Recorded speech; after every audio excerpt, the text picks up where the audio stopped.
بسم الله الرحمن الرحيم. عن أنس رضي الله تعالى عنه قال قال رسول الله صلى الله تعالى عليه وسلم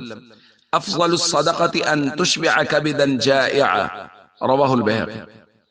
نبی کریم صلی اللہ علیہ وسلم نے ارشاد فرمایا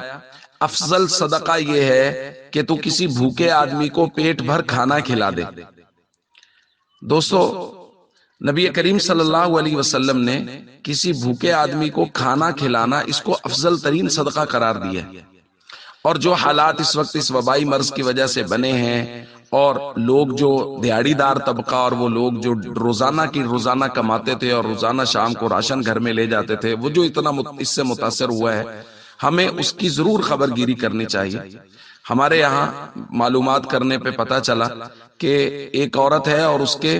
2 نابینا بچے ہیں، اس کا بوڑھا شوہر وہ جاتا تھا، ریڑھی چلاتا تھا، اور آج کل وہ مزدوری بھی ان کو نہیں مل رہی۔ اسی طرح اور درجنوں مثالیں ہیں جو بیان کی جا سکتی ہیں کہ اس طرح گھر میں 3 خواتین ہیں، 2 بچے ہیں، ایک کمانے والا تھا اور اب مزدوری نہیں مل رہی، گھر میں 2 کمانے والے، بسا اوقات گھر میں 3 کمانے والے بھی ہمارے یہاں ہیں، لیکن یہ ہے کہ وہ بیچارے گھر کے افراد زیادہ ہیں، ان کے گھر کے 8 10 افراد ہیں، تو وہ مطلب روزانہ کے روزانہ کماتے تھے اور روزانہ کے روزانہ کا ان کا چل جاتا تھا، جو تھوڑے بہت پیسے بچتے تھے وہ مہینے کے بعد وہ بجلی کا بل وغیرہ میں نکل جاتے تھے، لیکن اب ان کو بھی مزدوری نہیں مل رہی، اس لیے ان کے گھر میں بھی راشن نہیں ہے۔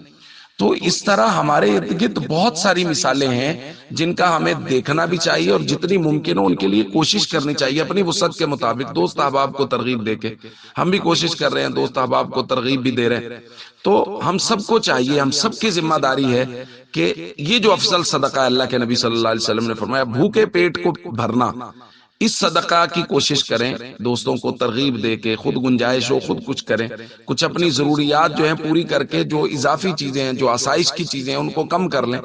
اور جتنی ممکن ہو۔ میں نے درخواست کی تھی کہ یہ نہ سمجھے یار یہ تھوڑا کچھ نہیں ہوتا، ضرورت مند آدمی کے لیے وہ بہت ہوتا ہے جو ہم اس کے گھر میں دے دیں۔ آدھا کلو دال دے سکتے ہیں، آٹا دے سکتے ہیں، گھی دے سکتے ہیں، جو ہم ان تک پہنچا سکتے ہیں وہ ہم ان تک پہنچائیں، تاکہ ضرورت کی اس گھڑی میں اور مشکل کے اس وقت میں ہم ان کے کام آ جائیں۔ السلام علیکم ورحمۃ اللہ وبرکاتہ۔